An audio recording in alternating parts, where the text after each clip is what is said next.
Standard 10, Unit 7, Exercise 7.3, Question number 6. As shown in the figure, அதாவது பக்கத்தில் உங்களுக்கு figure கொடுத்துருக்காங்க. A cubical block of side 7 cm. அந்த cubical block வந்து இங்கே இருக்கு இல்லையா, இதோட சைடு கொடுத்துட்டாங்க. ஸோ cubical-நாலே all sides are equal இல்லையா. ஸோ அப்போ 7னா எல்லா சைடுமே 7 தான்.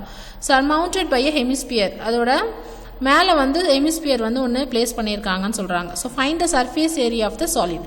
இந்த மொத்த சாலிடோட சர்ஃபேஸ் ஏரியா கேட்குறாங்க. சர்ஃபேஸ் ஏரியா மீன்ஸ் அதாவது இந்த ஹெமிஸ்பியர் ப்ளஸ் கியூபிக்கல் பிளாக் இதெல்லாம் சேர்த்து நம்மளோட சர்ஃபேஸ் ஏரியா என்னன்னு கேட்குறாங்க. ஸோ இங்கே பார்த்தீங்கன்னா நம்ம கிளியராக வாட்ச் பண்ணணும். இங்கே பாருங்கள், டாப் இருக்கு இல்லையா, இது வந்து ஒரு கியூபிக்கல் பிளாக்கு. இந்த கியூபிக்கல் பிளாக் மேலே வந்து நமக்கு ஒரு ஹெமிஸ்பியர் இருக்குது இல்லையா. ஸோ ஹெமிஸ்பியர் வந்து நம்ம வைக்கும்போது கீழே வந்து ஒரு சர்க்கிள் இருக்கும். அந்த சர்க்கிள் வந்து நம்ம எடுத்துக்கக்கூடாது. அந்த சர்க்கிள் இல்லாமல், அதாவது ஹெமிஸ்பியரை வந்து நம்ம வைக்கும்பொழுது என்ன ஆகும்னா பேஸில் வந்து ஒரு சர்க்கிள் ஃபார்ம் ஆகும். அந்த சர்க்கிள் மட்டும் இல்லாமல் மீதி இருக்கக்கூடிய அவுட்டர் ஸ்பேஸை தான் நம்ம ஃபைண்ட் அவுட் பண்ணணும். ஸோ அதுதான் வந்து surface area of the solid. ஓகேவா. ஸோ அது எப்படி நம்ம பண்ணுறதுன்னு பார்க்கலாம். ஸோ இப்போ நம்ம surface area of solid equal, அதை நம்ம எப்படி எடுக்கிறோன்னா, இங்கே பாருங்கள், surface area of cube. Surface area means total TSA இல்லையா. ஆல்ரெடி நான் சொல்லியிருக்கேன், சர்ஃபேஸ் ஏரியானாலும் ஈக்குவல் டு டிஎஸ்ஏனாலும் ஒன்று தான் இல்லையா. ஸோ அப்போது டிஎஸ்ஏ ஆஃப் கியூப் நம்ம ஆல்ரெடி தெரியும், நமக்கு டிஎஸ்ஏ ஆஃப் கியூப் ஃபார்முலா தெரியும். Plus CSA of hemisphere means என்ன, எதெல்லாம் நம்ம ஃபைண்ட் அவுட் பண்ணுவோம். சிஎஸ் ஆஃப் ஹெமிஸ்பியர் மீன்ஸ் இது உள்ளே இருக்கிறது ப்ளஸ் டாப்பில் இருக்கிறது இல்லையா. ஸோ இது எல்லாமே சேர்த்து தான் சிஎஸ்ஏனா அந்த சுற்றி இருக்கக்கூடிய outer space plus top. So அதையும் சேர்த்து தான் வந்து உங்களுக்கு சிஎஸ்ஏ மீன்ஸு இது வெளியில் இருக்க அவுட்டர் போர்ஷன் மட்டும் குறிக்கும். இப்போ டிஎஸ்ஏனா மட்டும்தான் உங்களுக்கு எல்லா சைட்ஸுமே உங்களுக்கு கவர் ஆகும் இல்லையா. டிஎஸ்ஏ ஆஃப் கியூப்னா ஆல் த 6 சைட்ஸும் உங்களுக்கு கவர் ஆகும். பட் நமக்கு தேவையில்லாதது வந்து பார்த்திங்கன்னா இதுக்கு மேலே ஒரு சர்க்கிள் ஃபார்ம் ஆகிருக்கும் இல்லையா. ஹெமிஸ்பியர் பிளேஸ் பண்ணும்போது கீழே ஒரு சர்க்கிள் ஃபார்ம் ஆகும். இந்த பிளேஸில் வந்து நமக்கு தேவையில்லை. ஸோ அப்போ இதை வந்து மட்டும் மைனஸ் பண்ணிடணும். அதுதான் வந்து இங்கே கான்செப்ட். ஓகே. ஸோ நம்ம கண்டுபிடிக்கும் போது இப்போ டிஎஸ்ஏ ஆஃப் கியூப் கண்டுபிடிச்சிக்கணும். ப்ளஸ் சிஎஸ்ஏ ஆஃப் ஹெமிஸ்பியர், ஏன்னா ஹெமிஸ்பியர் மேலே பிளேஸ் பண்ணியிருக்காங்க. மைனஸ் அந்த சர்க்கிளை மட்டும் நம்ம மைனஸ் பண்ணிக்கணும். அப்போ தான் வந்து இல்லைன்னா உங்களுக்கு ஃபுல்லுமே கவர் ஆகிடும். ஓகேவா. ஸோ மேலே இருக்க ஸ்பேஸ் ஃபுல்லுமே உங்களுக்கு கவர் ஆகும் டிஎஸ்ஏ எடுக்கும்பொழுது. ஆனால் நம்ம இது அதாவது ஹெமிஸ்பியரை வந்து பிளேஸ் பண்ணும்போது அந்த ஸ்பேஸ் வந்து நமக்கு தேவைப்படாது surface area of the solid கண்டுபிடிக்கும்போது. ஸோ அப்போ அந்த ஏரியா மட்டும் மைனஸ் பண்ணிக்கணும். இது சர்க்கிள் ஷேப்பில் இருக்கிறதால நம்ம area of the circle formula use பண்ணி πr² மைனஸ் பண்ணிடணும். ஓகே, உங்களுக்கு புரிஞ்சிருக்கும்னு நினைக்கிறேன். ஸோ டிஎஸ்ஏ ஆஃப் கியூப் அப்படின்னா எல்லாமே உங்களுக்கு பிளேஸ் ஆகும், 6 சைட்ஸுமே உங்களுக்கு பிளேஸ் ஆகும். ப்ளஸ் சிஎஸ்ஏ ஆஃப் ஹெமிஸ்பியர்னா அந்த ஹெமிஸ்பியரோட அந்த அவுட்டர் போர்ஷன் மட்டும், டாப் இல்லாமல். ஓகேவா. ஸோ சிஎஸ்ஏ ஆஃப் ஹெமிஸ்பியர் அதுவும் சேர்க்கும்போது உங்களுக்கு மொத்த ஏரியாவும் ப்ளஸ் கீழே இருக்க ஏரியாவும் அந்த சர்க்கிள் ஏரியாவும் உங்களுக்கு ஆட் ஆகும். அது வந்து நமக்கு ஆட் ஆகக்கூடாது. ஏன்னா வெளியில் சாலிடாக இருக்கும்பொழுது வெளியில் இருக்க போர்ஷன் மட்டும் தான் நம்ம ஏரியா ஃபைண்ட் அவுட் பண்ண சொல்கிறாங்க.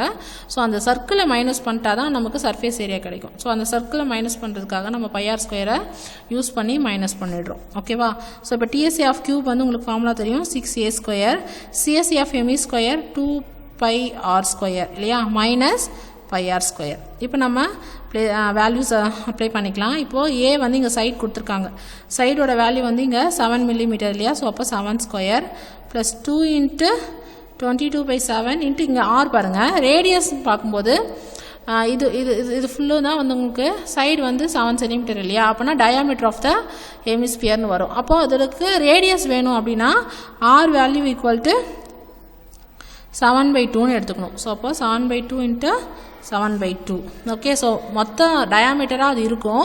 நமக்கு ரேடியஸ் வேணும்னும் போது ஸோ நம்ம டயாமீட்டர் ஈக்குவல் டு 7 அப்படின்னா டயாமீட்டர் ஈக்குவல் டு 7னும் போது ரேடியஸ் வந்து 7/2 cm நம்ம எடுக்கணும். ஸோ 7/2 × 7/2 மைனஸ் இந்த πr² வேல்யூ அப்ளை பண்ணலாம். 22/7 இன்ட்டு அதே ரேடியஸ் தான் வரப்போகுது, 7/2 × 7/2.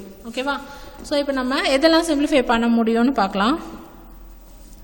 ப்ராக்கெட் போட்டுக்கோங்க, ஏன்னா கன்ஃபியூஸ் ஆகாமல் இருக்கிறதுக்காக. இப்போ பார்த்தீங்கன்னா உங்களுக்கு இந்த 7 கேன்சல் ஆகிடும். அதே போல் இந்த 2 கேன்சல் ஆகிடும். இங்கே இந்த 2 11 டைம்ஸ் வரும் ஓகேவா. ஸோ 1 இந்த 2 கேன்சல் ஆகிடுச்சு, 7 கேன்சல் ஆகிடுச்சு. இங்கே 2 டேபிளில் பண்ணும்போது 1 2s are 2, 11 2s are 22. So இப்போ இங்கே இருக்கிறது 11ம் 7 மட்டும்தான். இங்கே பார்த்தீங்கன்னா உங்களுக்கு இந்த 7 கேன்சல் ஆயிரும். இங்கே வந்து 11 டைம்ஸ் உங்களுக்கு ஆகும். அப்போது 11ம் 7 டிவைடட் பை ஒரு 2 அப்படியே இருக்கும் சரியா. இப்போது 7 square 7 7s are 49, 49 into 6 equal to 294னு கிடைக்கும். ப்ளஸ் இங்கே 11 7s are 77 இருக்குது, minus 11 7s are 77 divided by ஒரு 2 இருக்குது, 77/2. ஸோ இப்போ 294 + 77 ஆட் பண்ணும்போது உங்களுக்கு 371 மைனஸ் 77/2 கிடைக்கும். ஸோ இப்போ ஹோல் நம்பர் ஒரு ஃப்ராக்ஷன். ஸோ இதை சால்வ் பண்ணும்போது இந்த 2 கூட இந்த 371 மல்டிப்ளை பண்ணிங்கன்னா உங்களுக்கு 742 மைனஸ் 77/2ன்னு வரும் ஓகே. ஸோ இப்போ 742வை மைனஸ் பண்ணுறோம் 77ல். ஸோ மைனஸ் பண்ணும்போது உங்களுக்கு 665/2ன்னு கிடைக்கும். ஸோ இதை நீங்கள் டிவைட் பண்ணீங்க அப்படின்னா உங்களுக்கு 3 2s are 6, 3 2s are 6, 2 2s are 4, remaining 1 கிடைக்கும். ஸோ இப்போ பாயிண்ட் வச்சு நம்ம 0 சேர்க்கும்போது 5 2s are 10ன்னு கிடைக்கும் ஓகேவா. ஸோ அப்போ 332.5 சென்டிமீட்டர் ஸ்கொயர், ஏன்னா இங்கே சர்ஃபேஸ் ஏரியா, ஸோ அதை ஸ்கொயரில் கொடுக்கணும் யூனிட்டை, புரியுதுங்களா. So surface area of solid is 332.5 centimetre square. So நம்ம இங்கே எடுக்கிற போர்ஷனை பொறுத்து தான் இதோட ஆன்சர் நமக்கு ஃபைண்ட் அவுட் பண்ணுறது ஓகே. ஸோ உங்களுக்கு இந்த டயக்ராமில் ஏதாவது டவுட் இருக்குது, இல்லை இது எப்படி எடுத்தீங்க அப்படிங்கிறத உங்களுக்கு டவுட் இருந்துச்சுன்னா நீங்கள் என்கிட்ட கேளுங்க, நான் திரும்ப எக்ஸ்பிளைன் பண்ணுறேன் ஓகே.